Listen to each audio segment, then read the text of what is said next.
Hey friends, welcome back. Tonight, we are slipping quietly into a hidden corner of history, one you won't find in old etiquette books, and certainly not in the polite conversations of the 1920s.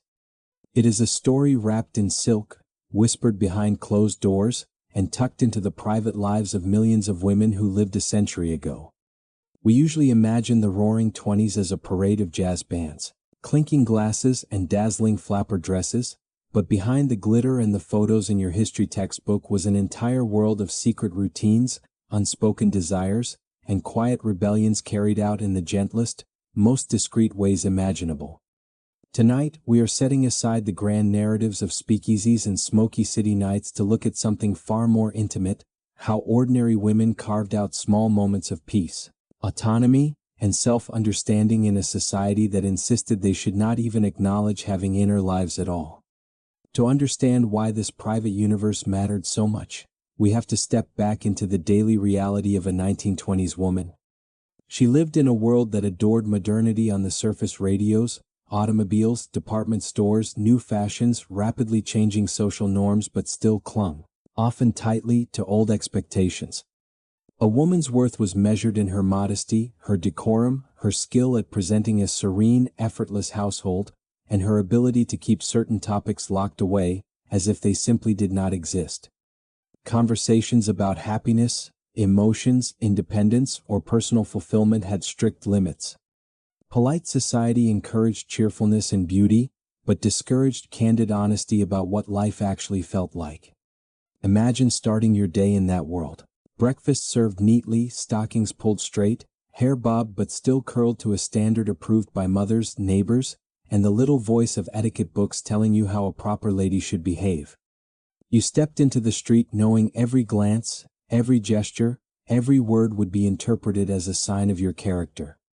Women walked a tightrope, admired for elegance, judged for boldness, and expected to keep their composure under all circumstances. But behind the tidy hems and the carefully chosen hats, women were very much alive. They had curiosity, stresses, humor, private joys, and inner worlds richer than anyone around them could imagine.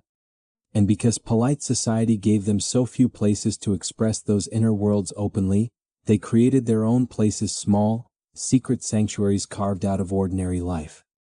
These sanctuaries were not always physical rooms. Sometimes they were moments. Sometimes they were rituals. Sometimes they were the simple act of closing a door, taking a breath, and finally letting their minds wander freely, without fear of what someone else might say. This, more than anything, is the heart of our story: the quiet strength it took for women to claim even a sliver of personal peace in an era built to limit them. Though these moments were small, they were powerful. They represented courage, resourcefulness, and a kind of gentle defiance: the belief that even within the boundaries society drew for them, they still deserved comfort, delight, and a connection to themselves. Every woman found this in her own way. Some created small nighttime rituals that allowed their thoughts to drift into places they could not discuss at tea or church. Others found refuge in a warm bath, where the sound of water covered the rest of the household's noise. Some found it in books passed quietly from friend to friend, stories that revealed feelings and ideas no one could speak aloud. Some found it by dancing alone, free from judgment, letting the rhythm of jazz loosen the weight of expectations. And many, especially those who lived in bustling cities, carved out these moments through little routines of solitude: brushing their hair longer than necessary, lingering by the radio when everyone else was asleep, or writing in diaries in coded language that protected their innermost thoughts. All of this existed beneath the surface of a society that proclaimed itself modern yet remained deeply resistant to acknowledging women's inner lives. Newspapers talked endlessly about new appliances, new fashions, and new forms of entertainment, but rarely about the emotional landscape of the women using them.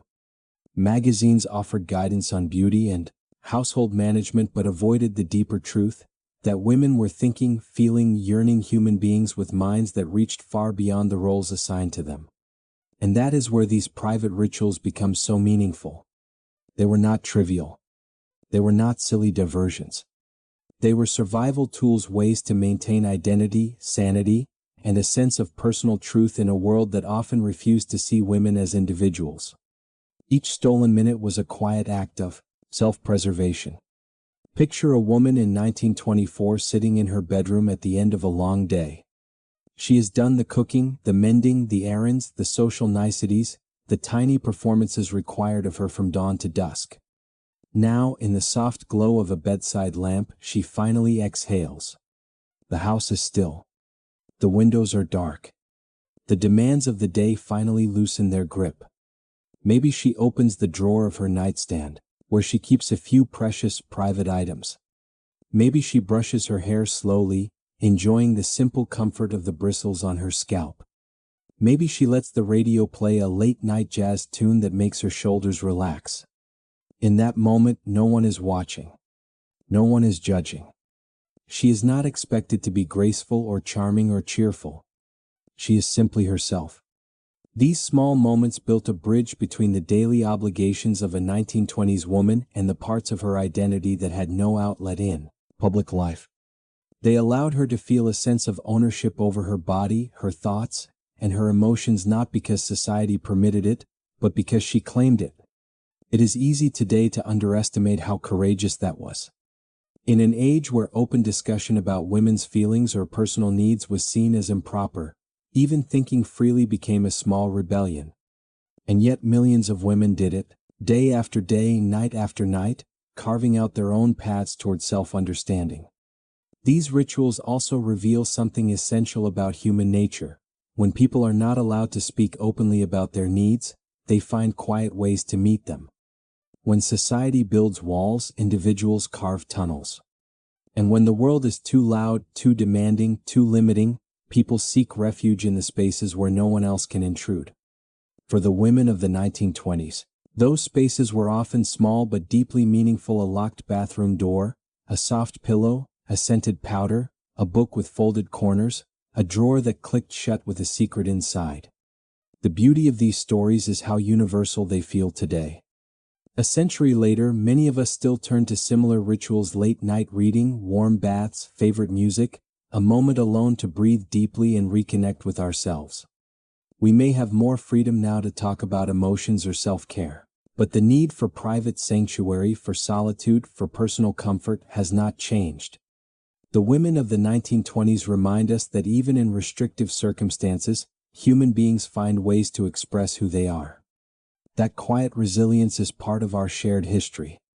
So tonight, as we travel into this hidden world, we are not just looking at quirky old habits or outdated social rules. We are honoring the ingenuity of women who found ways to feel alive in a time that often denied them space to be fully themselves. Their stories shine a soft light on everything they were not supposed to say but felt anyway. And in those moments, those breaths, those rituals, those small escapes, we see not scandal but humanity. They remind us that joy, comfort, and self-connection are timeless. And that sometimes, the most powerful acts of freedom are the quiet ones, carried out behind lace curtains, inside warm baths, under bedside lamps, and behind the doors women learn to lock, not out of secrecy but out of self-preservation. In the 1920s, female desire and self-understanding were considered improper topics. Even acknowledging curiosity or emotional needs was taboo, forcing women to speak in whispers, hide their feelings, and navigate their inner worlds in secret. Tonight, let us step deeper into this hidden landscape, because to truly understand the inner lives of 1920s American women, we must first understand the walls society built around them. And perhaps more importantly, how they found doorways through those walls, sometimes quietly, sometimes boldly, sometimes with nothing more than a whispered confession to themselves. If the first part of our journey revealed the private pockets of comfort women created for themselves, then this next part uncovers the reason those pockets existed at all: the silence and stigma surrounding female desire. It is hard today, in an era with podcasts, open conversations, self-help books, and entire communities built around emotional wellness, to imagine what it felt like to live in a time when simply acknowledging your own inner world could be considered improper. And yet, that was the reality for millions of women in the 1920s. They lived at the height of modern change radios, cars, flapper culture, while simultaneously living under values that reached back generations. Values that insisted women should be modest, calm, untroubled, and above all, silent about anything that might reveal too much of their private thoughts. In 1924, if a woman felt curious, lonely, overwhelmed, excited, or even hopeful, she often kept those feelings tucked tightly behind a polite smile. The world believed that good women did not think certain thoughts, did not feel certain emotions, and certainly did not discuss anything that hinted at deeper inner desires. Public conversations about female autonomy were still new, fragile things, usually framed in terms of political rights or economic participation, never emotional or personal exploration. The word desire itself not in the modern, explicit sense, but simply the desire for independence, joy, or self-expression carried a weight of suspicion. Women could desire a new dress, a new hairstyle, a new cookbook. But desire linked to self-understanding, that was treated as a threat to the order of things. It suggested individuality, complexity, agency. And agency was something society still tried to restrict, even as women cut their hair short and learned to vote. Imagine being a young woman in that era, living in a house where conversations were kept proper, reading magazines that told you how to host a dinner party but never how to navigate your own emotions. You might have questions, feelings, or moments of awakening, but there was no acceptable language to express them. So women developed their own languages, subtle gestures, careful phrases, coded notes and diaries, meaningful glances shared with friends who understood without needing explanation. Whispered truths passed over sewing tables or behind closed parlor doors. Even the physical vocabulary was limited. Women were taught to sit with their ankles crossed, hands folded neatly, voice soft and pleasant. To display anything resembling boldness was to risk judgment. To enjoy one's own company a little too much, that might invite gossip. To admit curiosity out of the question. And so, the world became a stage where women performed serenity while tucking their real feelings into hidden corners. Yet inside, beneath the smooth exterior of etiquette and expectation, women were very much alive. They laughed at the absurdity of the rules placed upon them. They exchanged secret stories. They found delight in small acts of rebellion: lipstick too red for their mother's taste, skirts a bit shorter than recommended, books that made their hearts quicken. The silence did not extinguish desire. It simply shaped how it could be explored. This silence extended even into medical language. When a woman felt restless, overwhelmed, or emotionally stifled, doctors rarely asked what she was feeling. Instead, they framed her experience as something external, something happening to her: nervous strain, delicate constitution, melancholy spells, mild exhaustion. Feelings were turned into symptoms because society could not imagine that women had inner worlds rich enough to create emotional complexity. And so the inner world became a condition, not a truth.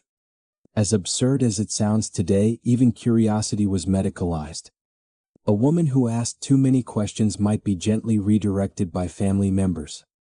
A woman who expressed boredom might be offered a new household task.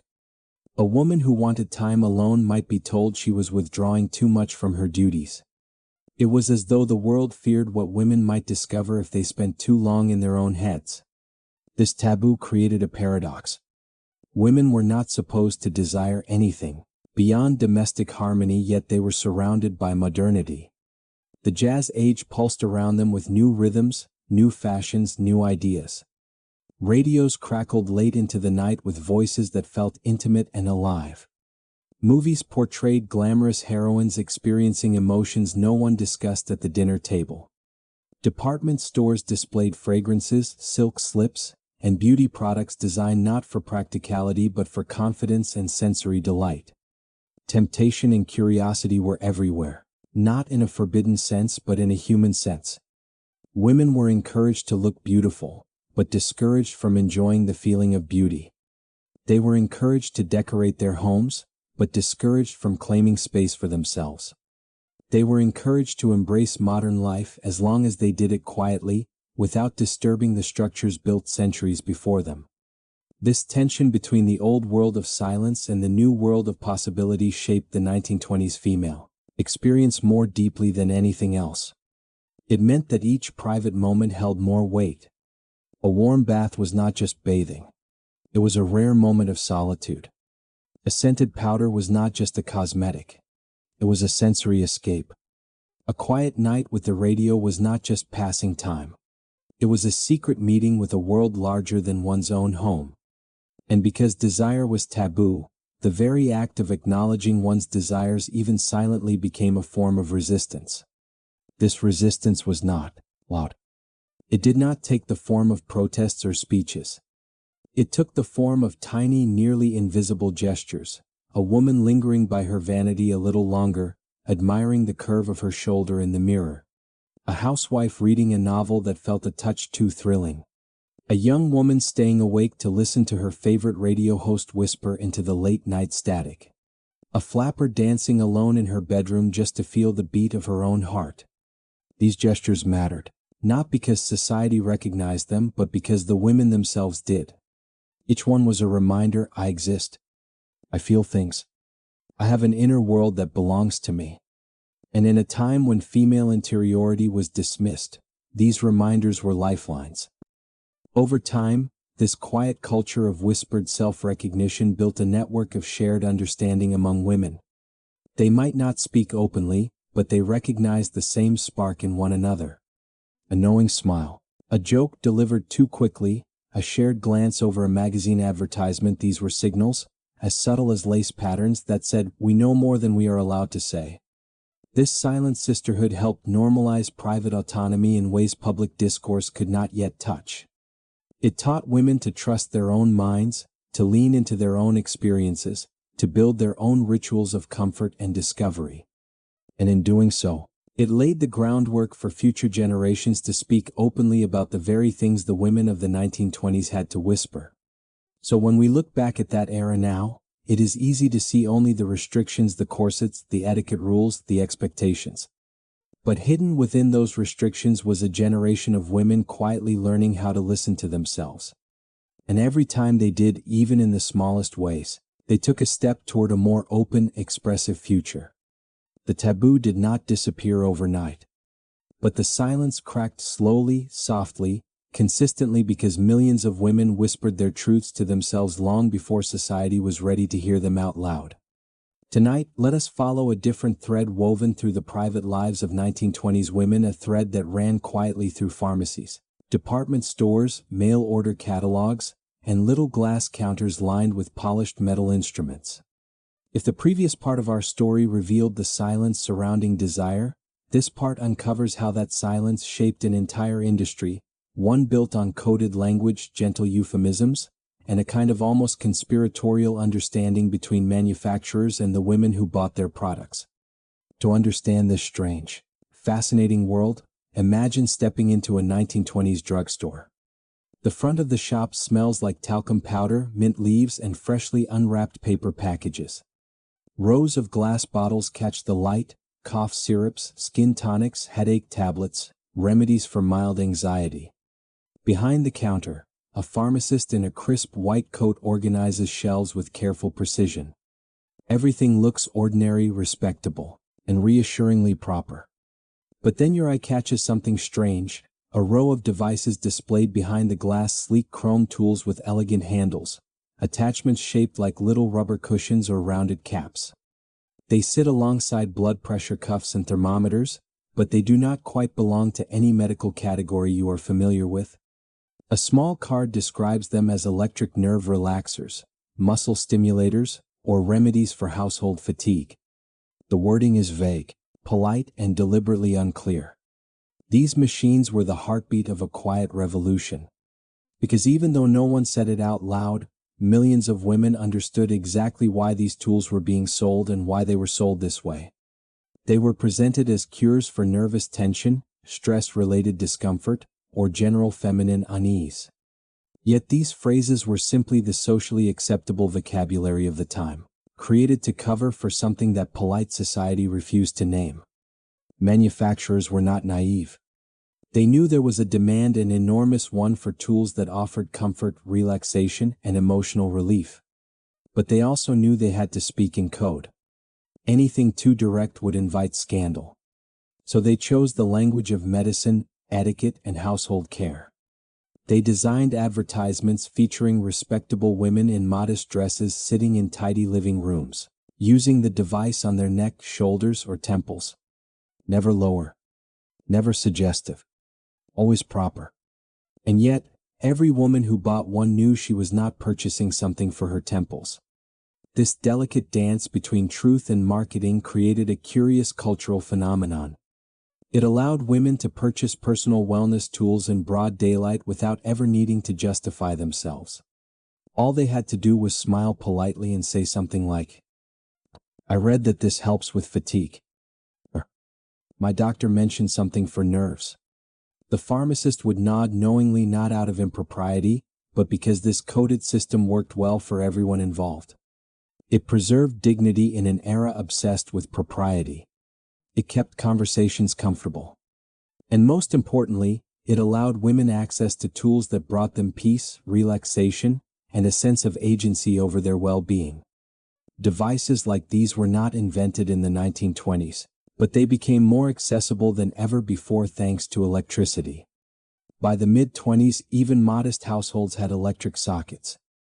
Manufacturers seized the opportunity, creating machines that hummed gently, warmed slightly, or pulsed with adjustable rhythms. Advertisements promised that these gadgets would restore vitality, lift the spirits, or ease feminine strain. One particularly popular phrase from catalog descriptions was, "Recommended for the modern woman who manages many duties." That line alone carried an entire emotional truth. Women were managing many duties: cooking, cleaning, child rearing, social expectations, emotional labor, and often outside work as well. Life offered little private rest. So when a device claimed it could ease modern fatigue, women understood that it was not just speaking to the body, it was speaking to their souls. These massagers became symbols of something far larger than their polite descriptions. They became a quiet acknowledgement that women had needs, emotional, physical, and psychological, that society did not know how to talk about.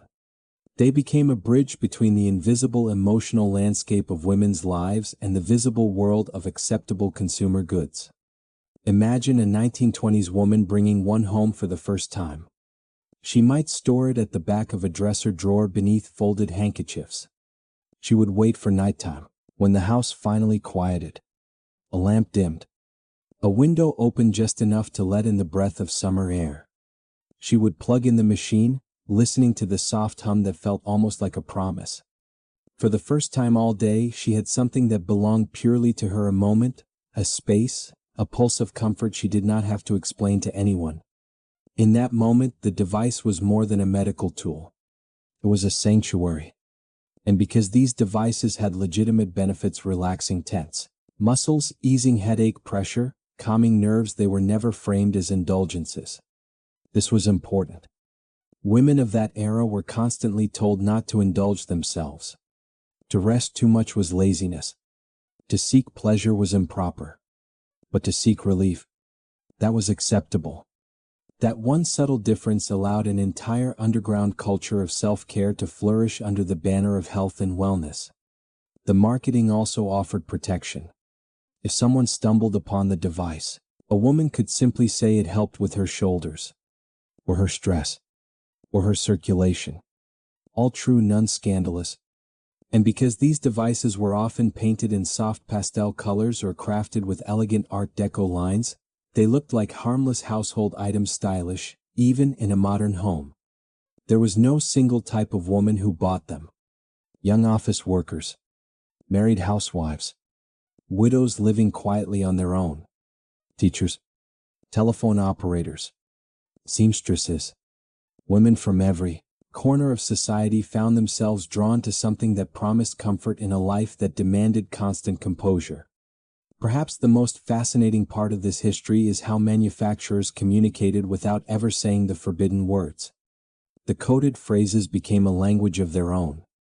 Restorative tonic, vitality enhancer, general relief instrument, helpful for feminine weakness, recommended by physicians for household fatigue, provides deep relaxation through rhythmic application. every sentence carefully polished, every word placed like lace edging around a truth too delicate to expose. This coded world did not trick women, it partnered with them. It gave them privacy without shame, permission without exposure, and autonomy without conflict. Women of the 1920s were experts at reading between lines. They had to be. Their entire emotional lives were shaped by rules and silence. So when a catalog described a product as an indispensable companion for the active woman, women understood the wink behind the words. And perhaps most touching is this. Though framed as tools for managing nerves, these gadgets often became part of personal rituals that soothed loneliness, helped manage stress, or simply offered a moment of comfort in an emotionally demanding world. They were mechanical, yes, but they symbolized something profoundly human. The longing for self-care, for emotional warmth, for a space free of judgment. In a society that insisted women remain composed, these tools offered gentle release. In a culture that dismissed female interiority, they affirmed it. In an era of silence, they hummed softly in the background, a quiet reminder that women's needs, though unnamed, were real.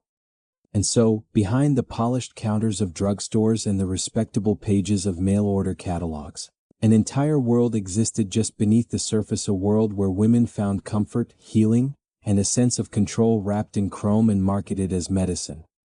Tonight, let us open another door into the private world of 1920s women, this time not through a bathroom mirror or a nighttime radio hum, but through the fragile pages of the era's mail-order catalogs. These catalogs were more than shopping tools. They were portals. They were confession booths.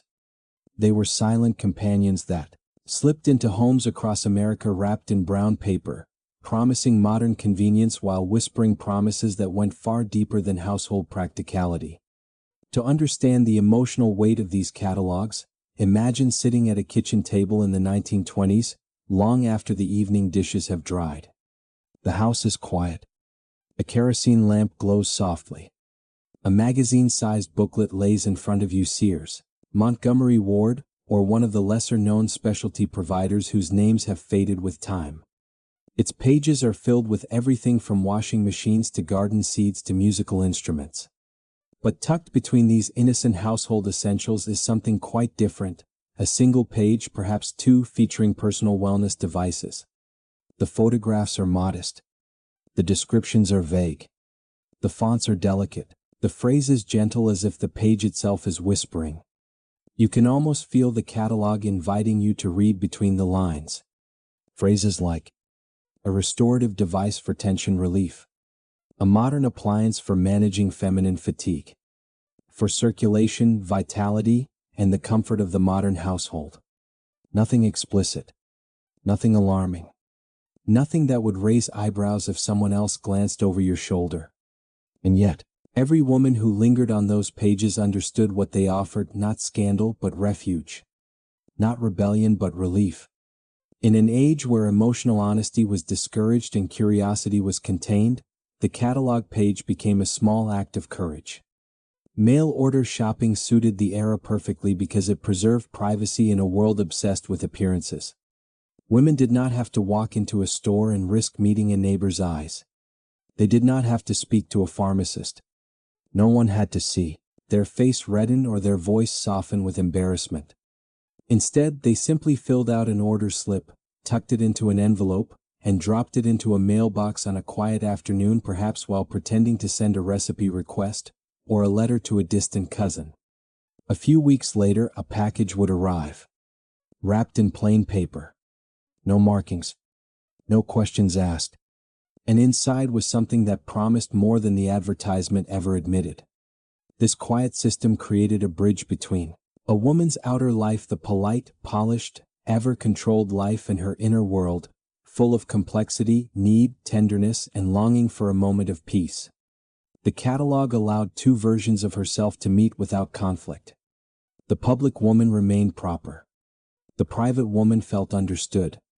Mail-order companies knew exactly what they were doing. They crafted their language with surgical precision. Every word was designed to soothe, comfort, and reassure. Phrases like, approved by health experts of the day. A gentle solution for restlessness, strain, or the pressures of modern domestic life. Discreetly packaged for your convenience. These words did not just describe a product, they created an entire emotional ecosystem. They told women you are not alone. Your needs are valid. And we can help you without exposing you. In many ways, these catalogs became a form of emotional intimacy women were not allowed to express anywhere else. They could sit alone, turn the pages slowly, and imagine a world where comfort was not a luxury or a moral question but a right. Where well-being was not seen as indulgence but as maintenance. Where no one judged them for wanting something gentle, soothing, or comforting. And because the catalog arrived in every corner of the country from big cities to rural farms, this quiet revolution reached women who might otherwise have had no one to confide in. Imagine a farmer's wife in Nebraska, living miles from the nearest neighbor. Or a seamstress in Chicago sharing a room with her sister. Or a widowed schoolteacher in a small New England town. Each woman, flipping through the same pages, reading the same coded language, feeling the same mix of curiosity, longing, and relief. This shared experience created an invisible sisterhood, one that crossed social classes, state lines, and lifestyles. Women who would never meet in person found themselves united through a single, discrete page in a catalog that understood them better than most people in their lives did. The artistry of these catalogs lay in the way they acknowledged needs without naming them. They understood the delicate dance of the 1920s. Women were modern enough to seek autonomy but still bound by old expectations of modesty. So the catalogs positioned their devices as tools for health, comfort, or restoration. They used illustrations of hands typing on a typewriter or lifting laundry to justify why a woman might feel fatigue or strain. They never implied shame, never invited judgment, never crossed the boundary of propriety. Instead, they shaped desire into something socially acceptable, wellness. And women embraced this framing because it gave them what society refused to give: permission to care for themselves. It is important to remember that these catalogs were not subversive in a rebellious sense. They were not trying to undermine social norms. They were simply responding to needs that had been ignored for too long. Their purpose was not political. It was practical. But in being practical, they became quietly transformative. They made comfort accessible. They made privacy safe. They made self-care possible in a way the outside world still refused to acknowledge. Picture again a woman sitting with her catalog. She might smooth her hand over the page, trace the outline of a device with her fingertip, imagining how its gentle hum might feel against her skin after a long day. She is not thinking of scandal. She is thinking of rest, of relief, of having a moment that belongs solely to her. And when she finally mails that order slip, she is not breaking rules, she is choosing herself. When the package arrives, she might hide it beneath linens or tuck it into a nightstand drawer. She might keep the instructions folded inside a book. Every step is quiet, not because she is ashamed, but because she is protecting something precious, her small space of comfort in a demanding world. And in this way, catalog culture did more than sell products. It redefined the concept of private well-being for a generation of women. It offered what society did not: acknowledgement, respect, understanding. It whispered, "You deserve this," even if no one ever says so. Through the coded pages of mail-order catalogs, women learned something powerful, that even when the world refused to speak openly about their needs, they could still meet those needs themselves quietly, confidently, and without apology. As we turn these pages with them a century later, it becomes clear that the story is not about the devices themselves. It is about the courage it took to claim comfort in a world that rarely extended it freely. It is about the ingenuity of women who, even in silence, found ways to care for their minds, bodies, and spirits. And most of all, it is about the unspoken truth that every woman of that era understood the moment she opened a catalog. The world might not have been ready to acknowledge her inner life, but she was. Tonight, let us step into a completely different kind of space, not the hush of a drugstore, not the coded pages of a mail-order catalog, but a place far more intimate and universal: the bathroom. Of all the rooms in a 1920s home, This was the one location where a woman could lock the door without raising suspicion. A bathroom was not luxurious. It was not designed for reflection. But in practice, it became something incredibly precious, a sanctuary. Imagine the era clearly. In many families, the bathroom was just a small rectangle with white tiles, porcelain fixtures, and a mirror that slightly distorted the edges of your reflection. Some rural homes still relied on wash basins and tin tubs, filled manually with kettles of warmed water. But whether modern or modest, the space served a single magical purpose: it allowed a woman to be alone. In a world where her presence was constantly required in the kitchen, in the parlor, in the social sphere, the solitude of a bath was like a small island of peace floating in the middle of a demanding day. When a woman closed the bathroom door, for that precious window of time, she was no longer a hostess, a daughter, a wife, a mother, an employee, or a caretaker. She was simply herself. And that, in the tightly structured world of the 1920s, was a rare experience. Let us imagine her entering this space at the end of a long day. The house is full of voices and tasks, but she slips in quietly, carrying a bar of soap wrapped in paper, perhaps a small tin of scented powder, and a towel she chose for its softness, not its practicality. She turns the faucet or pours water carefully if her home has not been updated, and the room begins to change. The air grows warm. The mirror fogs around the edges. The sound of water creates a curtain of privacy thicker than any lock could provide. In this warmth, she finally exhales. For women of that era, the bathtub was not just a place to wash, it was a place to release the weight they carried all day. Here, the silence felt gentle, not empty. The warmth felt comforting, not indulgent. And the simple sensation of being enveloped in water offered something their daily lives rarely granted: a return to their own bodies. In the 1920s, women were expected to move gracefully, dress elegantly, and present themselves as effortlessly composed. But in the bath, the need to perform faded. The bath did not care if you were tired. It did not mind if your hair was pinned sloppily or if your thoughts were messy. It welcomed you exactly as you were. Many women developed rituals around their baths. Not out of vanity, but out of necessity. A bath was the only place where they could truly think, where their minds could wander freely, where the inner voice they kept quiet all day finally had room to speak. Some women lingered with aromatic soaps, lavender, rosewater, or citrus, barely affordable but treasured. Some used soft brushes to massage their shoulders, imagining tension drifting away with the ripples. Some simply rested, letting their bodies float in silence. Others used this time to daydream about lives they could not talk about openly, traveling, writing, pursuing something beyond what society prescribed. The bathroom became a dream space. And because water has always been symbolic of renewal, cleansing, rebirth, the bath naturally took on emotional meaning. It was not about luxury. It was not about glamour. It was about reclaiming inner stillness. Water blurred the sharp edges of the day. The warmth softened the thoughts that felt too heavy to carry. The steam created a kind of cocoon where worries seemed to dissolve more easily. Even in homes where privacy was scarce, the bath offered an excuse no one questioned. "I'm taking a moment to wash." It was a sentence that protected a woman from interruptions, from judgment, from the never-ending circle of expectations. Inside that door, she could hear her own heartbeat again.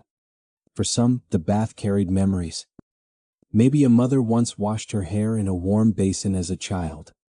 Maybe she remembered summer days spent by a river. Maybe the scent of soap reminded her of a simpler time. These small sensory memories gave emotional texture to a nightly routine. Warm water was not just water. It was nostalgia. It was softness. It was her world slowing down. As modern plumbing improved, the bath also became a symbol of modern womanhood. Magazines began showcasing bathroom designs as signs of sophistication. Advertisements encouraged women to embrace daily refreshing rituals to maintain poise and elegance. Though still coded in the polite language of beauty, these advertisements acknowledged something deeper: that women needed spaces to care for themselves without explanation. But in truth, women had known this long before magazines admitted it. The bath became a place where many 1920s women confronted emotions they had no outlet for. Loneliness, stress, hopes, quiet triumphs, small heartbreaks, moments of pride they could not express out loud, and moments of exhaustion they were not allowed to show. Here in the bath, for a little while they did not have to be strong. They could let tears blend invisibly with water. They could let their minds drift into fantasies. They could recall tender moments or imagine future ones. The bath held these secrets without betrayal. For some women, the bath offered something even more powerful, a rare sense of ownership over their own bodies. In a society that constantly dictated how a woman should look, behave, walk, speak, and dress, feeling her own skin under warm water reminded her that she belonged to herself too, not only to the roles she played. This was not dramatic. It was not rebellion. It was human. Women who lived with tension in their shoulders, tightness in their breath, or restlessness in their hearts found quiet relief here. Women whose days were filled with labor scrubbing floors, sewing late into the night, typing in cold offices were soothed by the simple act of submerging their hands in warm water. Women who felt unseen suddenly felt grounded. The sounds of the bath dripping, splashing, the soft hum of pipes became a soundtrack of self-preservation. The light in the bathroom was different too. Lamps reflected off porcelain in a gentle glow. Even sunlight looked softer when bouncing off tiles. This lighting offered kindness to women who spent their days under the critical eyes of society. In this softened light, they did not need to scrutinize themselves.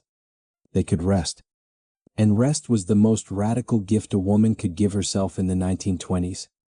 Once the bath ended, she would step out renewed but reluctant, wrapping herself in a towel, lingering against its warmth, knowing that once she opened the door, the world outside would return with all its demands. She would resume her roles. She would resume her responsibilities. But she would carry with her a small piece of the calm she found behind the closed door. The bathtub, then, was not merely a household feature. It was a quiet revolution disguised as hygiene. It was a ritual of emotional maintenance hidden behind socially acceptable behavior. It was a private retreat accessible to everyone, whether rich or poor, urban or rural. In the hush of warm water, 1920s women found something their world rarely offered them. A moment where they could breathe. A moment where they could feel. A moment where they could simply be. And in that stillness, they reclaimed something priceless, the right to exist beyond expectation. Tonight, let us step into the quietest hour of a 1920s household, the time when the lights dim, the corridors cool, and the world narrows down to the soft glow of a radio dial. If the bathtub offered women solitude of the body, then nighttime radio gave them solitude of the mind.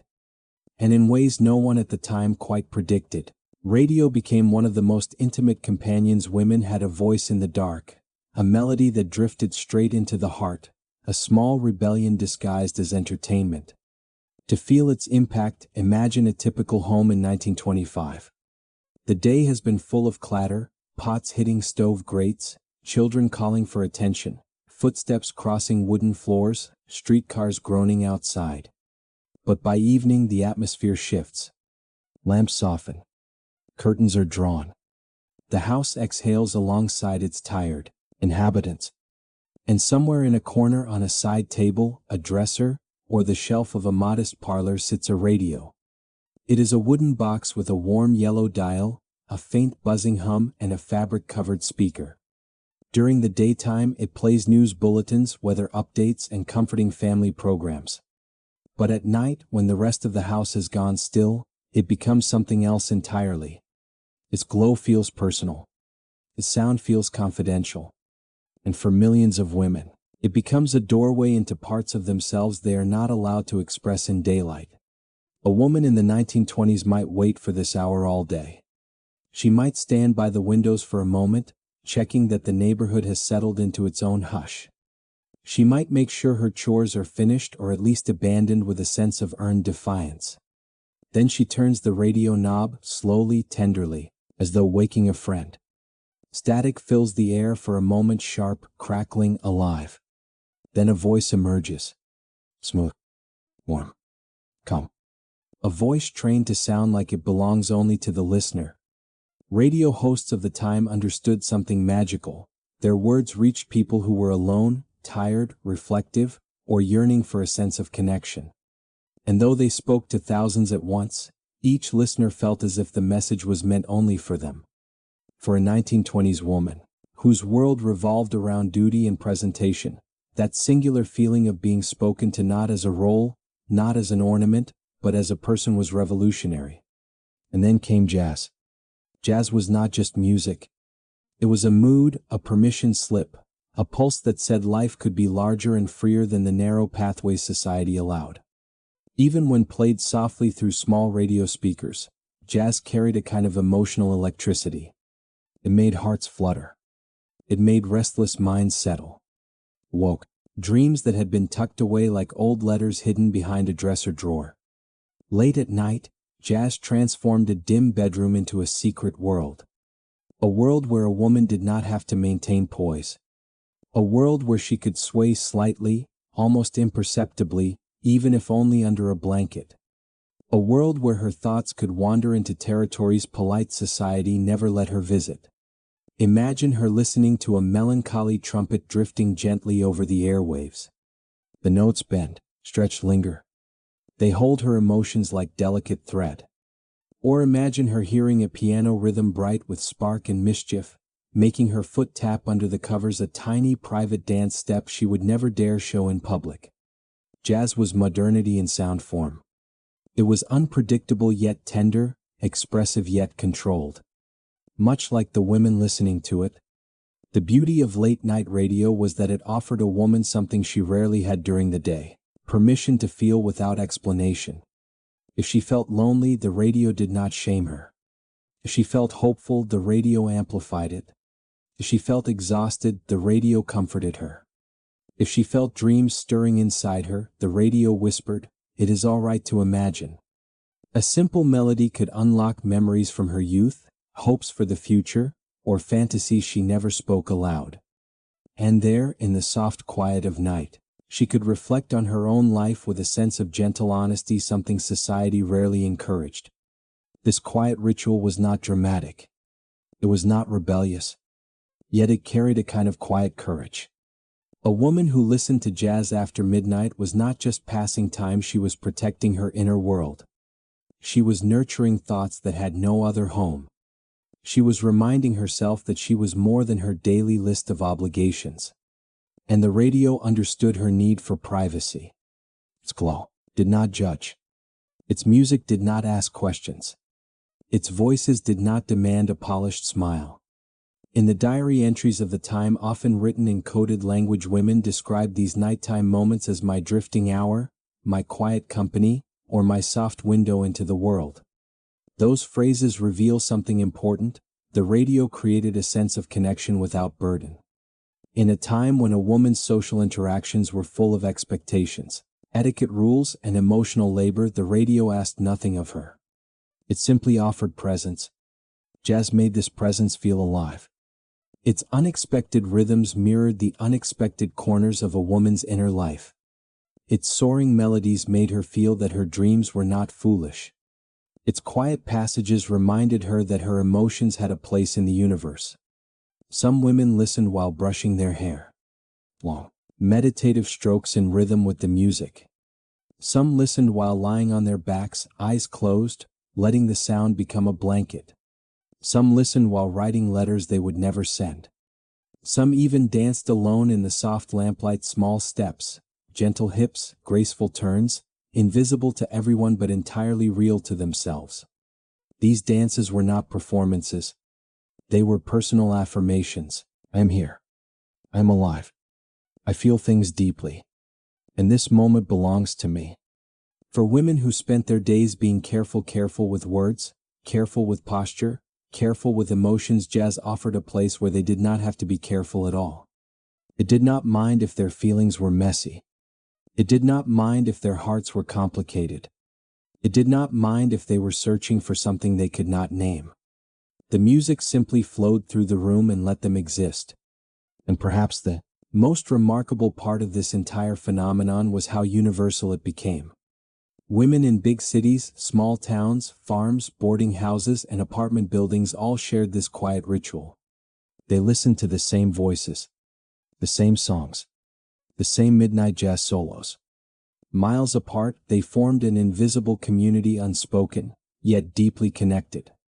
While the world saw them as housewives, workers, mothers, caretakers, hostesses, or daughters, the radio saw them simply as human beings with inner landscapes that deserved to be nourished. And so, in the secret glow of a radio dial, 1920s women discovered something extraordinary, that their emotions had a right to exist. That they could feel deeply, imagine freely, and rest quietly in the company of melodies that asked for nothing but listening.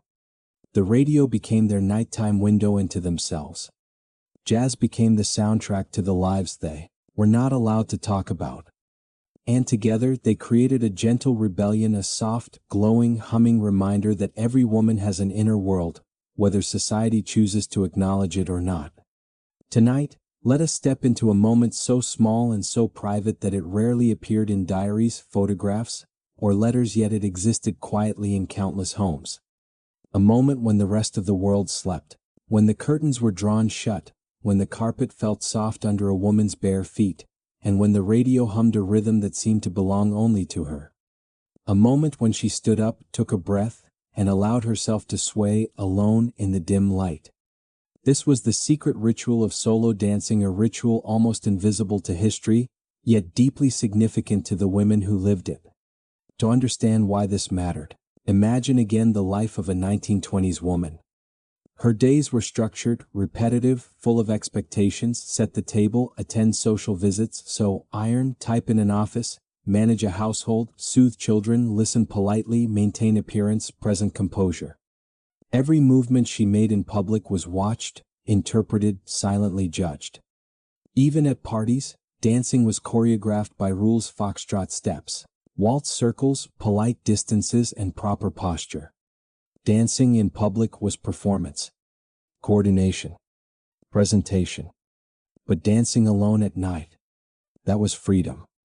It was the one moment where her body did not belong to etiquette. It belonged to her. Picture her late in the evening. The house is quiet. A single lamp casts a warm amber patch of light against the wall. The shadows stretch long across the floorboards. She turns the radio knob or sets a record spinning. A saxophone sighs. The piano dances lightly. A trumpet flutters its melody like a heartbeat trying to escape the day. She does not start dancing immediately. At first she listens. The music washes the noise of her day away, all the expectations, all the politeness, all the small emotional burdens she carried silently. Then her fingers begin tapping on her thigh. Maybe her shoulders loosen. Maybe she hums quietly. And then, when she feels safe enough, safe from interruption, from judgment, from the watchful eyes of society, she rises. Her first steps are small. A gentle sway. A shift of weight from foot to foot. No choreography. No partner to impress. No one to adjust her posture. It does not matter if her steps are not graceful. It does not matter if she forgets the formal dances taught at school. She is moving for herself. This moment of solo dancing became a form of emotional release that women could not access anywhere else. In the swing of her hips, she could let go of tension. In the lift of her arms, she could express joy no one else asked her to hide. In the twist of her body, she could release anxiety she was never allowed to talk about freely. Each movement was a quiet rebellion, not against people, but against the suffocation of constant composure. Jazz made this easier. Jazz was not a tidy genre. It did not follow strict rules. It did not care if rhythms bent strangely or if melodies wandered off like daydreams. And in that looseness, women found permission to loosen themselves. To move in ways that did not fit into social structure. To follow the music instead of rules. To feel rhythm instead of restraint. Some women danced barefoot so they could feel the vibrations through the floor. Some danced in stockings, letting the fabric slide smoothly over the carpet. Some danced in nightgowns that flowed like second skin. Some danced fully dressed, unable to wait for a change of clothes after the day ended. No two dances were the same. And no dance ever needed to be repeated. These dances carried emotions women could not articulate out loud. If she felt overwhelmed, she moved heavily, her body grounding itself. If she felt hopeful, she twirled lightly, letting the air lift her. If she felt stuck in her daily routine, she stepped in patterns that belonged to no one but herself. She felt lonely. The music became a companion, not a human one, but an emotional one, filling the room with warmth. Solo dancing was a confession without words. It allowed a woman to say to herself, "I feel tired. I feel alive. I feel unseen. I feel hopeful. I feel something I can't name." And she could say all of this with her body without anyone ever hearing it. What makes this ritual so powerful is not the movement itself, but the contrast between her public life and her private one. By day, she moved within narrow boundaries, footsteps measured, gestures polite, posture enforced by the social gaze. By night, in this little pocket of time, her movements became untamed, unstructured, honest. Even if she never admitted it to anyone, dancing allowed her to reconnect with something primal that society had slowly trained out of her: instinct. And instinct was important because instinct meant identity. Not the polished identity that fit into the 1920s ideal of womanhood, but the authentic one underneath. Some women describe these dances years later as my breath returning, my secret heartbeat, or simply my hour of lightness. These poetic phrases reveal everything. Solo dancing was not about performance. It was about survival. It was about maintaining a connection with parts of themselves that the era tried to suppress. Sometimes she would close her eyes while dancing, letting the room fall away. She was not thinking of who she was supposed to be. She was remembering who she actually was. A dreamer. A thinker. A person capable of desire, not in the censored sense, but in the human sense, desire for joy, adventure, laughter, softness, escape, meaning. For a few minutes, she left behind her roles and returned to her essence. Even her breathing changed. During the day, her breaths were shallow, polite, restrained, controlled. During her dance, they became full, deep, liberating. Her body remembered itself. Her chest lifted. Her shoulders loosened. The world seemed to soften with every inhale. This renewal made her better equipped to face the next day. Dancing did not erase her responsibilities, but it strengthened her spirit. It was like lighting a small candle inside herself that would keep glowing even after the music stopped. And perhaps most touching of all, this ritual was universal in its secrecy. Women danced alone in tiny apartments in New York, farmhouses in Kansas, boarding rooms in Chicago, attics converted into bedrooms, quiet southern homes with cracked wooden floors, suburban living rooms decorated with lace curtains, and city flats filled with the smell of street vendors below. The rhythm of jazz connected women who would never meet, an invisible chain of gentle movements occurring across the country each night. And no one ever spoke of it. Not because it was shameful, but because it was sacred. A private treasure. A flicker of inner freedom. A brief return to the self. When she finally stopped dancing, breath warm, heartbeat steady, cheeks flushed softly, she would sit back down, letting the music fade, letting the quiet settle around her like a blanket. Then she would turn off the radio, switch off the lamp, slip into bed. And as she closed her eyes, she carried with her the memory of movement, a reminder that somewhere deep inside her, untouched by expectation, lived a piece of herself that no one could contain. Solo dancing, in its secrecy and simplicity, became the purest expression of emotional freedom that 1920s women had. It was gentle rebellion, private poetry, a whisper of selfhood in a world that often demanded silence. Tonight, let us open yet another invisible chapter in the private life of 1920s women, a chapter woven not with words but with thread. Not discussed aloud but felt through fabrics that brushed softly against the skin.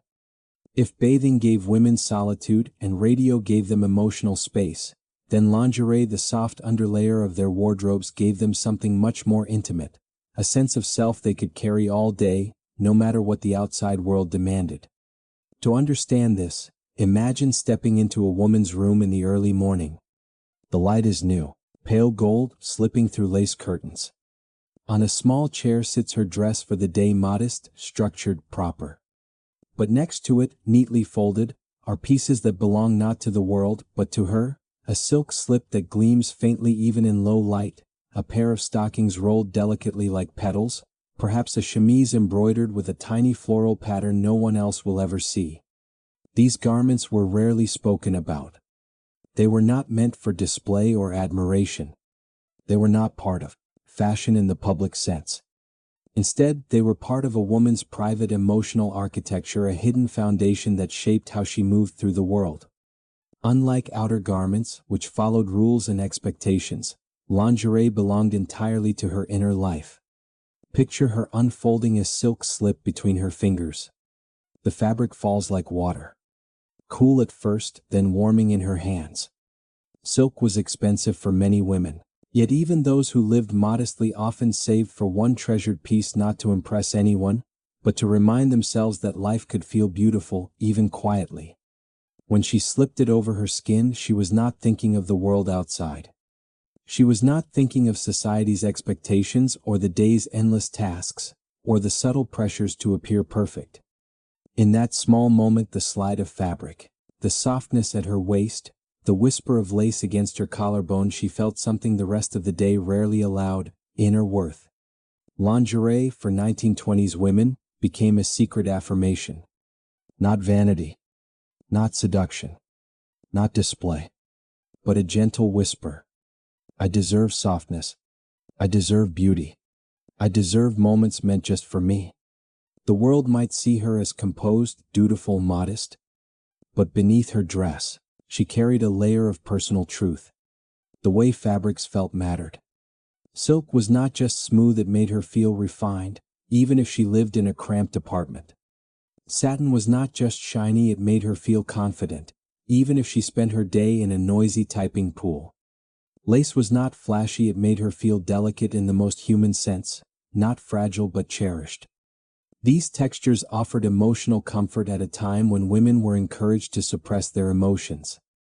A slight brush of silk reminded her that softness was still part of life. A hidden embroidery near her hem reminded her that beauty did not always need an audience. Stockings clasped gently at her thigh reminded her that she had structure and resilience of her own. And all of this lived beneath clothing that might appear plain, simple, or practical.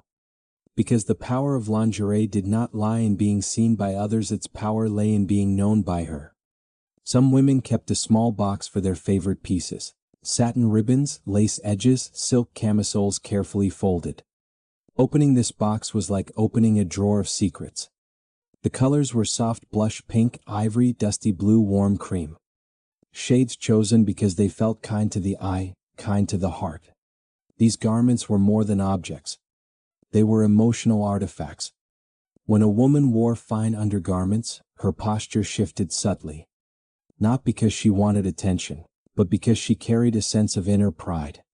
She moved with slightly more assurance. She walked with a quiet confidence. Even if her outer life was full of duties and controlled roles, beneath it all she felt a piece of freedom.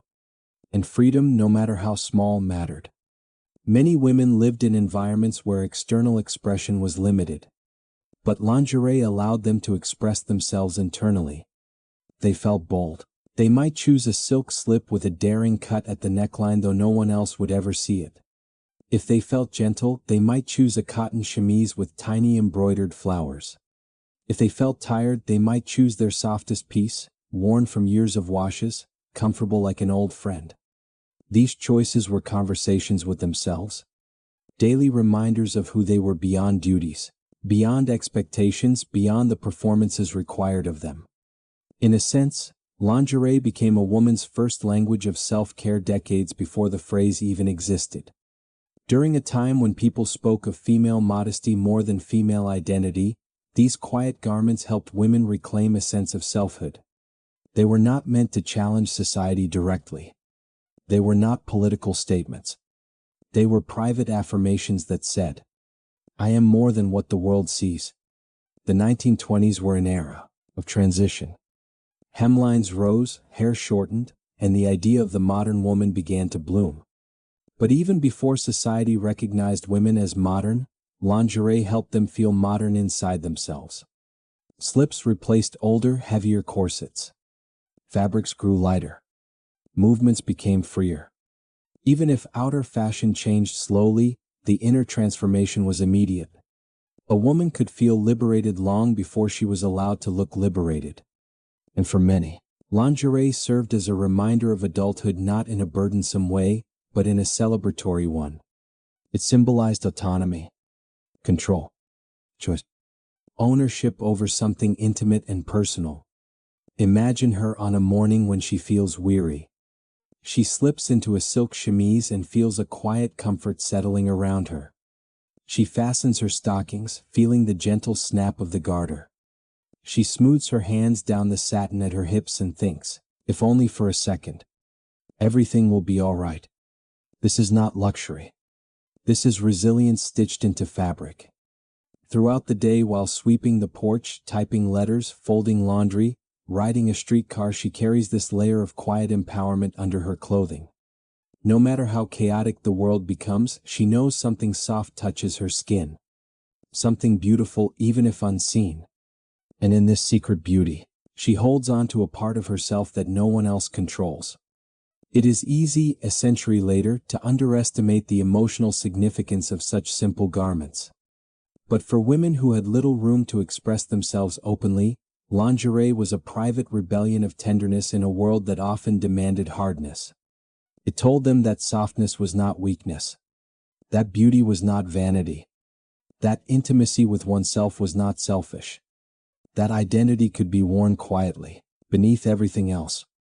And perhaps this was the most powerful truth of all. In a life lived outwardly for others, lingerie allowed a woman to live inwardly for herself. When she undressed at night, the feel of lace slipping away from her shoulder, the sound of silk brushing against her skin, the release of the day's final layer, all of it reminded her that she could still connect with herself. That beneath the exhaustion, beneath the roles, beneath the expectations, she had a private world no one could touch. This world was stitched into every delicate thread. And it belonged entirely to her. Tonight, let us open one of the most misunderstood chapters of women's lives in the 1920s, a chapter wrapped in white coats, soft glowing clinic lamps, polished brass instruments, and a vocabulary so delicate it often hid more than it revealed. A chapter where doctors spoke in distant terms like melancholy spells or nervous imbalance, even while women themselves felt emotions they had no socially acceptable way to express. To understand this world, you must imagine the era clearly.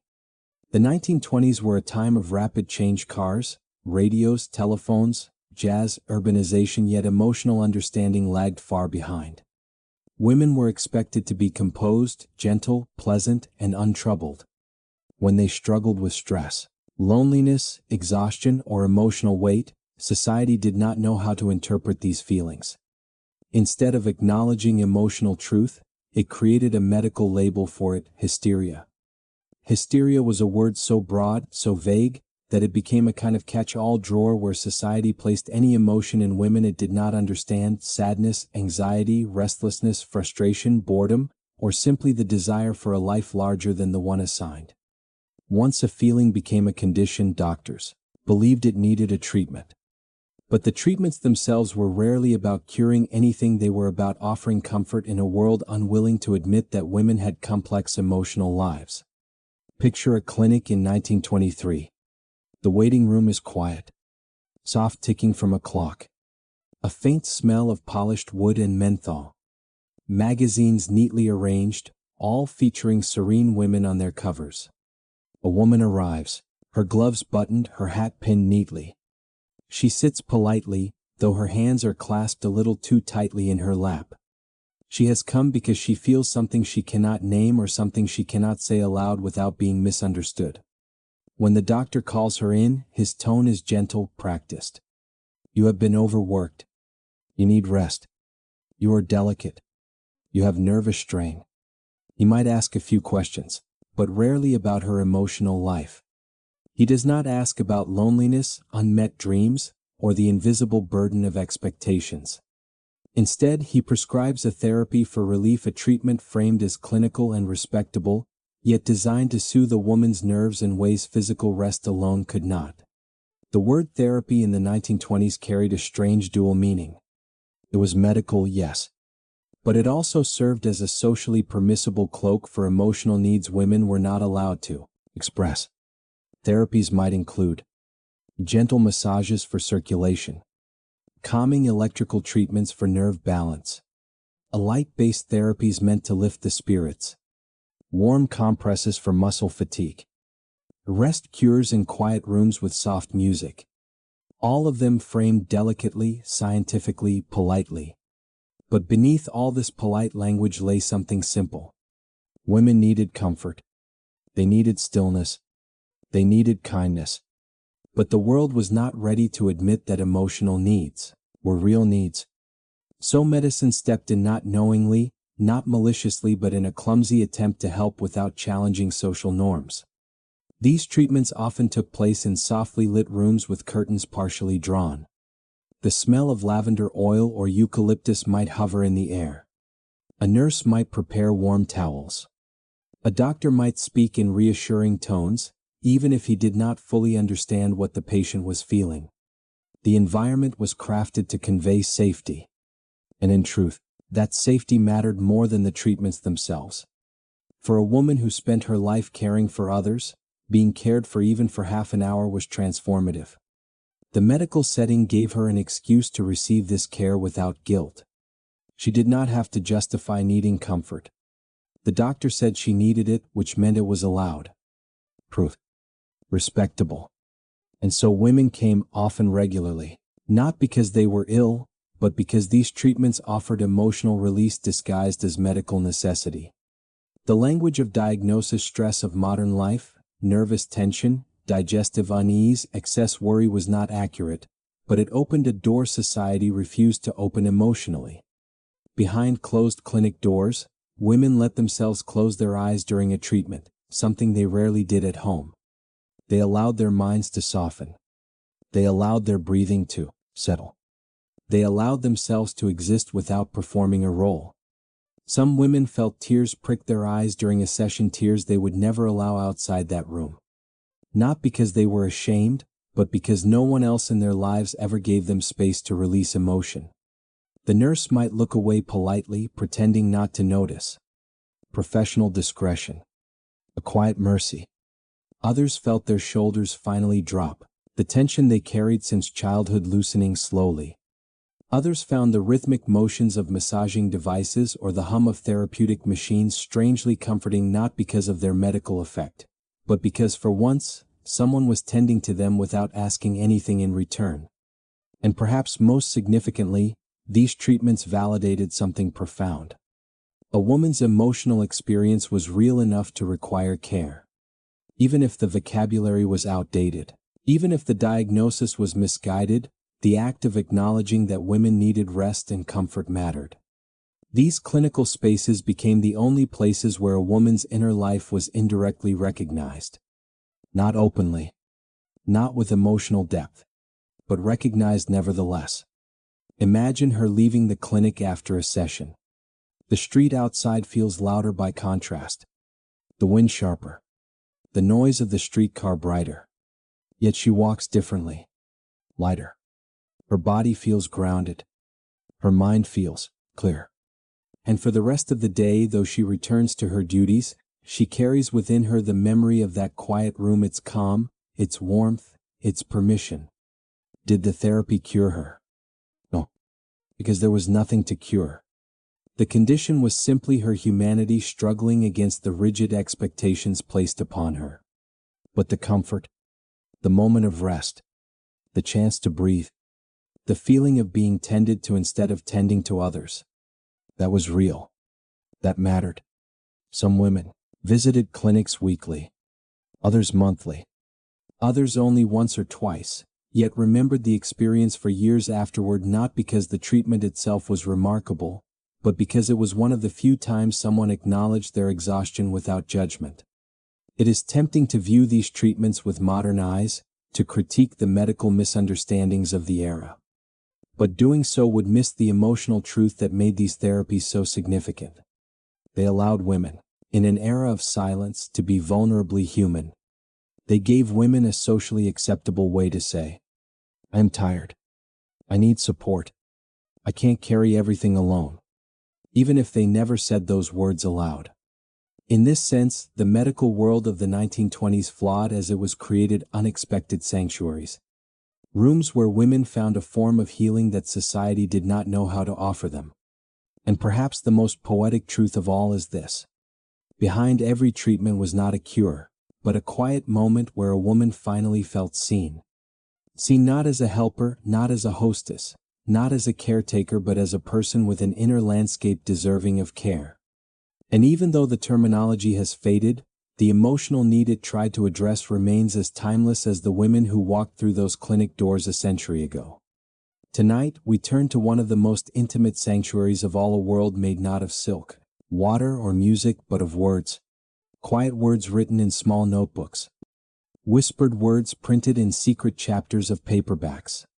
Imagined words that floated through a woman's mind while she scrubbed the floor, waited at the stove, or rode the streetcar home after another long day. If the bath soothed the body and radio soothed the spirit, then literature, both read and written, soothed the soul. To understand this world, imagine a woman slipping a thin book beneath her pillow. It is not scandalous, not dangerous, just a modest romance novel with worn pages and a cover illustration fading from too many discreet readings. She does not flaunt it on the living room table. She does not tell neighbors about it. She reads it at night or in quiet minutes between chores, turning its pages carefully as if each chapter were a secret she must guard. Because, in a way, it is. In the 1920s, women's inner emotional lives were rarely spoken of openly. It was not considered proper to discuss longing, loneliness, imagination, or private hopes. And because society offered so little space for honest expression, women created their own spaces, fragile, handwritten, bound in thread, tucked between bedsheets or hidden in sewing baskets. These spaces were called diaries, but in truth they were much more. A diary was a woman's only place where she could write in her true voice. Not the polite voice she used with guests. Not the measured tone she used with family. Not the gentle composure expected of her at all times. But her own voice, unfiltered, tender, thoughtful, hopeful, frustrated, curious. A voice that belonged to no one else but her. But because even diaries felt dangerous in households full of curious siblings, suspicious mothers-in-law, or strict husbands, many women developed their own systems of coded writing.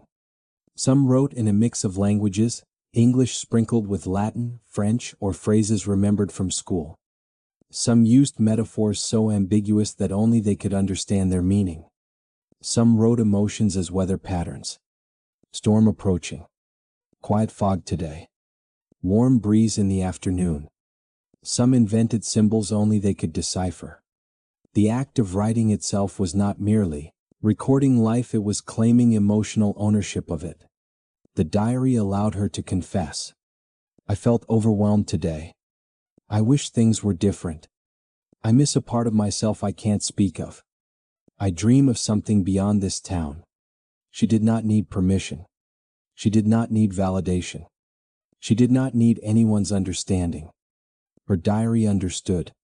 And through these small, coded entries, women created tiny universes where their minds could breathe. But diaries were not the only refuge. There were the books, the quiet revolutionaries of the bedside table. Not the heavy classics displayed proudly on living room shelves, but the slender romance paperbacks sold at train stations, drugstores, or tucked into mail-order catalogs. These stories did not need to be profound. They did not need to win awards. They simply needed to speak to a woman's emotional world in a way society never did. These books gave her permission to feel things she could not name publicly: tenderness, longing, curiosity, hope. They offered characters who wrestled with expectations just as she did. They offered journeys that stretched beyond the edges of her daily life. And most importantly, they offered possibilities. In their pages, a woman could imagine lives larger than her own. Traveling to cities she would never visit. Meeting people she would never encounter. Experiencing adventures she could only dream of. Books gave women emotional vocabulary when society gave them none. Romance stories, though dismissed by critics, became emotional companions. They allowed women to explore affection, vulnerability, courage, and connection without crossing any social lines. They were maps of the heart disguised as entertainment. And the connection between books and diaries formed a quiet circle. She read to spark feelings. She wrote to understand them. She created a private world inside herself, nourished by imagination, protected by her own secrecy. Imagine her at night, lying in bed with a candle flickering beside her. She reads a paragraph, closes the book, and lets her mind drift. The characters linger in her thoughts. Their emotions echo inside her, awakening something she had pushed aside all day. She opens her diary, writes a few phrases, then hesitates, not because she is afraid, but because she wants to preserve the moment just a little longer. In that quiet gap between reading and writing, she feels profoundly connected to her own inner life. And that connection is a treasure most of the world will never see. Writing and reading became emotional forms of self-definition, allowing women to piece together identities that were more expansive than the narrow boxes society assigned them. Through imaginative stories, they remembered they had inner landscapes. Through diaries, they learned to tend these landscapes with care. And the beauty of this secret world was that it did not depend on luxury. A woman did not need wealth to own a notebook. She did not need social status to enjoy a paperback. She did not need permission to dream. Even the simplest diary, a stitched notebook bought for pennies, could hold entire galaxies of her inner experience. Some women wrote about their daily routines in great detail, then slipped in a single coded line revealing the truth beneath the surface. Some wrote only when their hearts felt heavy or hopeful.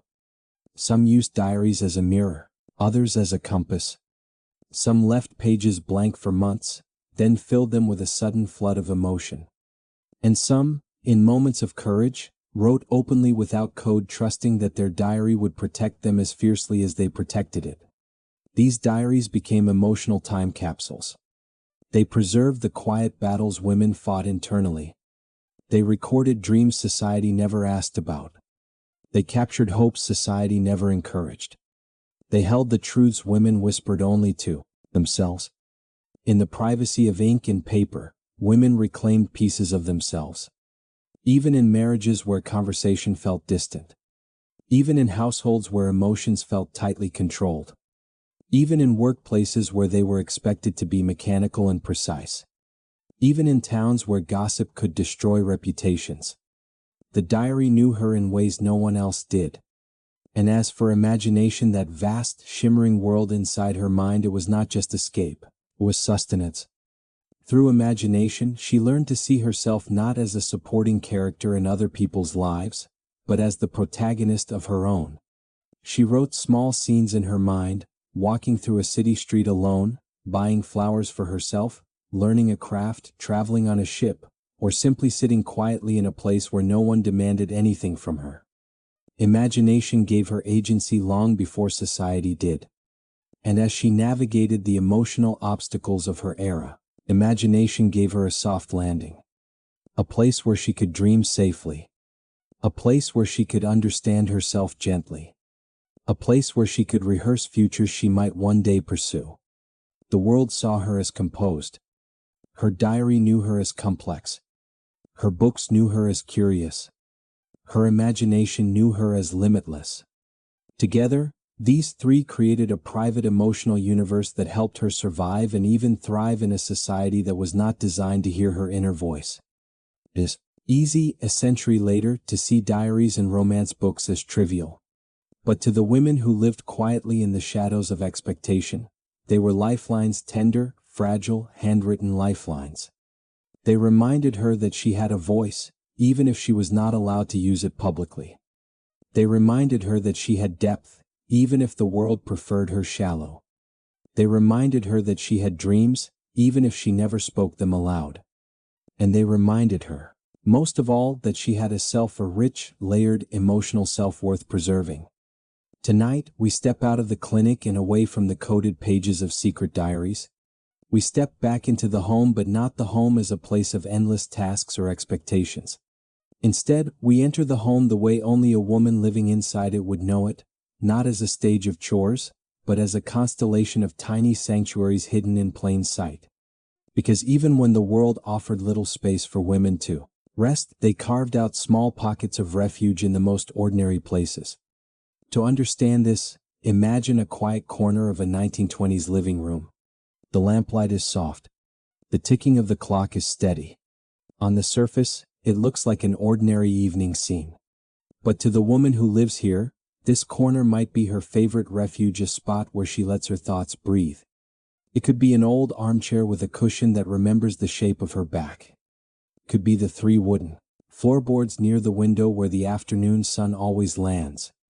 It could be the kitchen table late at night, after everyone is asleep, when its surface becomes a blank canvas for her thoughts. It did not have to be luxurious. It did not have to be beautiful. It only needed to feel hers. Women of the 1920s lived in houses full of people, responsibilities, and unspoken expectations. But within these homes, they created emotional hiding places, small spaces where they could reset, reflect, or simply exist without the weight of performance. Let us imagine her in one of these moments. She finishes her chores earlier than expected, or the children fall asleep quickly, or her husband is at work, coming home late from an evening shift. She wipes her hands on her apron, glances around to make sure she has a moment to herself, and then instead of collapsing from exhaustion, she seeks out her private refuge. Maybe it is the corner of the couch where the fabric has grown soft over time. She folds her legs beneath her, pulling a blanket up to her chin. She does not need a book or a task.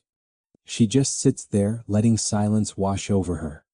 For the first time that day, she feels the gentle weight of the blanket like a hug she does not have to return.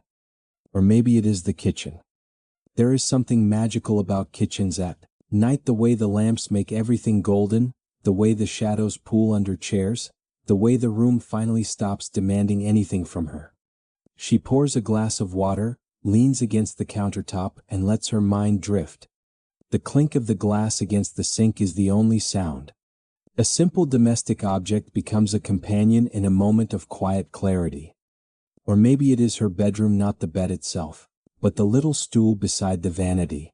She sits there and runs a brush through her hair. Slow, thoughtful strokes. 30 strokes. 40. 50.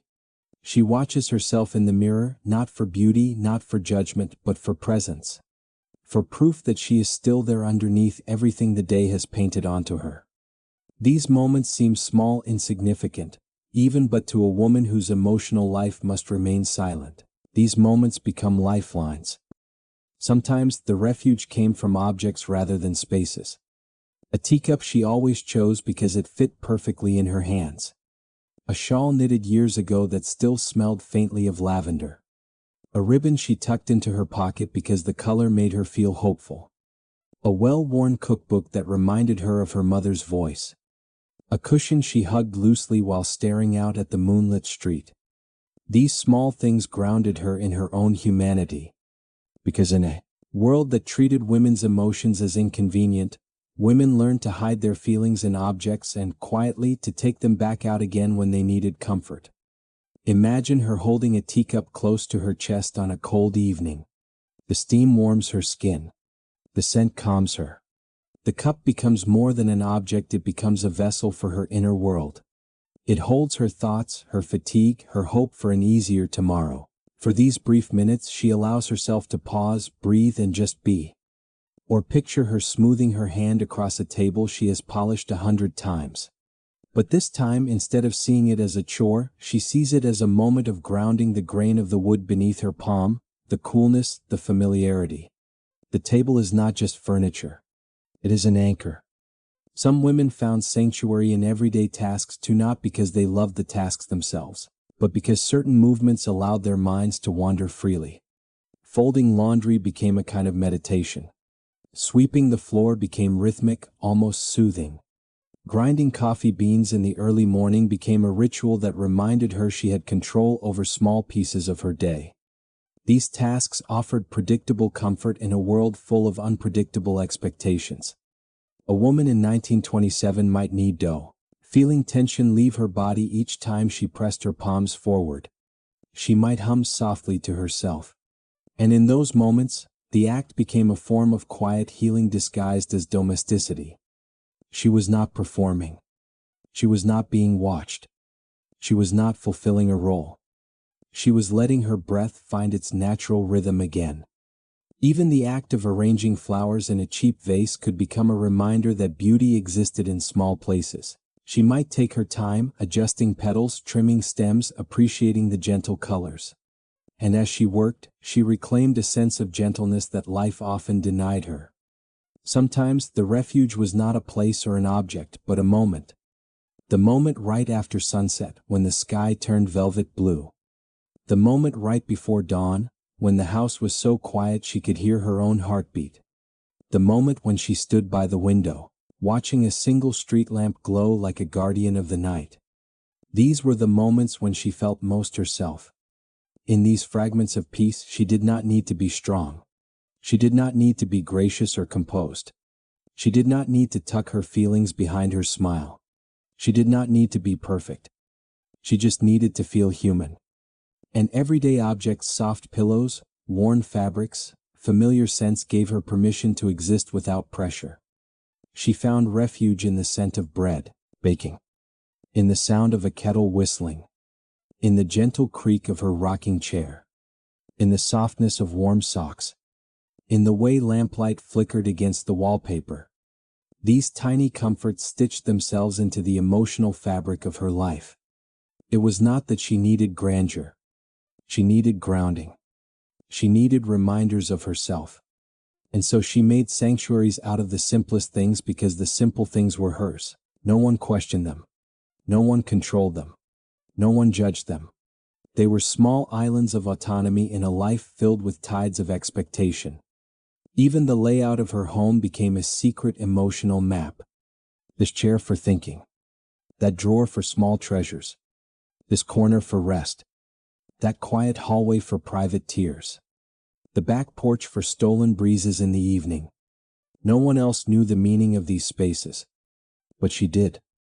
Each one carried a different kind of peace. A woman's emotional survival in the 1920s was not built on dramatic acts of rebellion.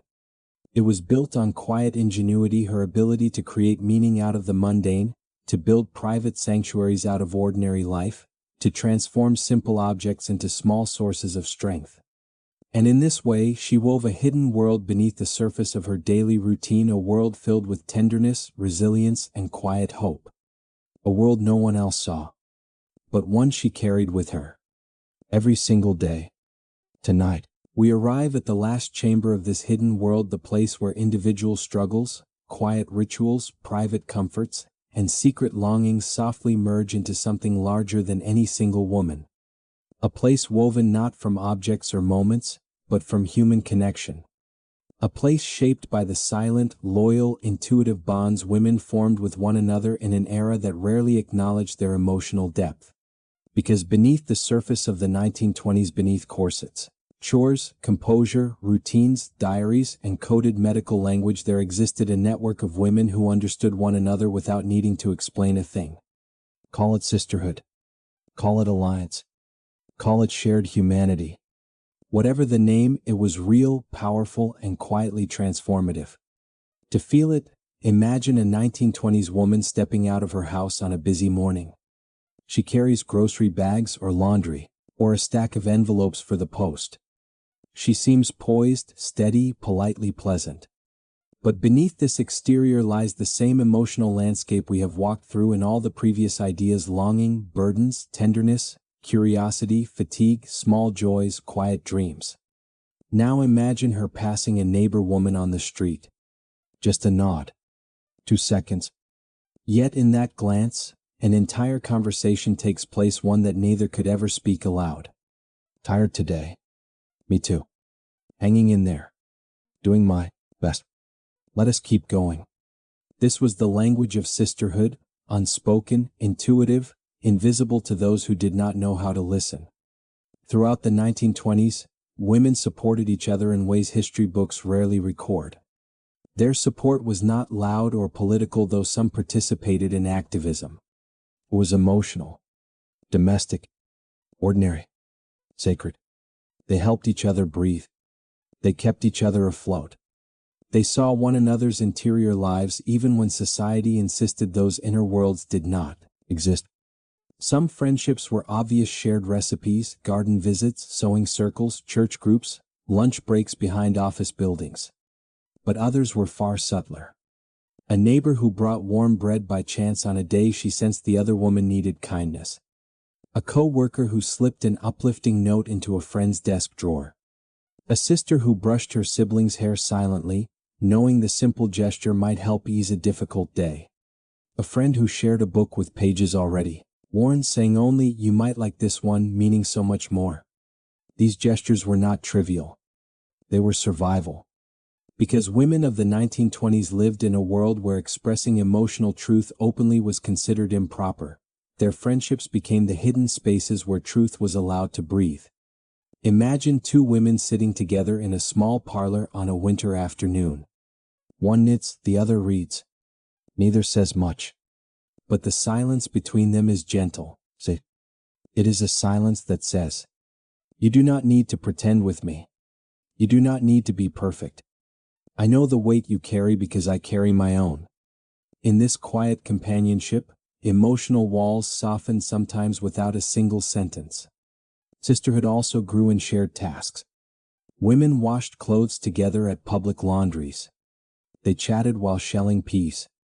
They exchanged tiny secrets over clotheslines that stretched from one backyard to another. These simple, domestic activities became the background for deeply human support systems. A woman might tell a friend, "I could not sleep last night." She would not explain why. She did not need to. The friend already knew the feeling. Another might say, "I have been restless lately." The friend would nod knowingly, offering no judgment, only understanding. Women developed a special kind of empathy, the kind built not from elaborate conversations but from shared experience. They learned to read one another, not through words but through tone, posture, gestures, even the way someone set a teacup on the table. They knew when a friend was overwhelmed. They knew when she needed a moment alone. They knew when she needed a joke or a recipe or a quiet evening with no expectations at all. These small acts formed emotional lifelines. And there was humor, the kind women shared privately, gentle or mischievous, full of warmth. A whispered comment about a neighbor's grand hat. A shared laugh over a spilled pie. A raised eyebrow during a dull community meeting. These moments did not just lighten the day. They bonded hearts. Humor became a rebellion of softness, connection, and shared humanity. Some friendships were forged in workplaces, women typing at long desks, passing glances during hectic hours, sharing lunches in near-whispered conversations that grew into trust. Office friendships were transformative. For the first time, women saw one another outside domestic expectations. They saw ambition, talent, intelligence, determination. These friendships helped redefine how women saw themselves. And in boarding houses, shared apartments, dormitories, and city rooms, women created little families out of non-family members. They cooked together, fixed hems together, shared secrets while braiding one another's hair or preparing for bed. They protected one another from loneliness. Bonds held emotional truths rarely spoken aloud. We are all trying. We all feel more than we can say. We can hold one another up. In moments of difficulty, illness, heartbreak, exhaustion, financial worries, these quiet alliances became essential. A friend knocked on the door with soup. A sister watched the children for an afternoon. A neighbor lent an ear without criticism. A co-worker covered a shift. Women became one another's safety nets long before society ever tried to build official ones. This sisterhood was also intergenerational. Older women taught younger women how to navigate expectations. Younger women taught older women how to navigate modernity. Each leaned on the other in different ways. But perhaps the most beautiful truth of all is this. These friendships gave women emotional permission, something society refused to give them. A woman could cry with a friend without being called dramatic. She could confess her dreams without being mocked. She could admit exhaustion without being labeled weak. She could laugh freely, speak honestly, or sit in silence without needing to perform. Through one another, women rediscovered parts of themselves they had hidden. A friend might say, "You deserve rest." Another might say, "You are stronger than you think." Another, "You light up a room." These sentences rewrote the internal narratives women had been taught gently, steadily, lovingly. Through quiet sisterhood, women affirmed one another's emotional realities and provided the recognition society denied them. Imagine her going to bed after spending time with a friend. She lies down, the room dim, the house settling lightly around her. She smiles softly at something her friend said. She feels understood. She feels lighter. She feels less alone. This quiet comfort, the comfort of being seen, might carry her through the week. Because in the end, the hidden communities women built among themselves were not just friendships. They were emotional havens. They were networks of resilience. They were proof that connection can flourish even under silence. Women of the 1920s did not always have the freedom to speak openly. So they learned to speak softly. To speak through gestures. To speak through kindness. To speak through presence. And through this gentle language, they built something extraordinary. A sisterhood that held their hearts when the world could not. As we reach the end of this journey, we begin to see something remarkable. Each of the 12 hidden worlds we explored, the whispered taboos, the coded catalogs, the warmth of bathwater, the soft glow of late-night radio, the quiet freedom of solo dancing, the secret power of silk, the misunderstood medical treatments, the private landscapes of books and diaries, the emotional sanctuaries woven into everyday household corners, and the gentle sisterhoods that held women together were never separate stories. They were threads. Delicate, nearly invisible, but strong. Threads woven through the inner lives of women who lived a century ago. Together, they form a tapestry not loud, not rebellious in the ways history often celebrates, but deeply human. A tapestry of resilience carried out in silence.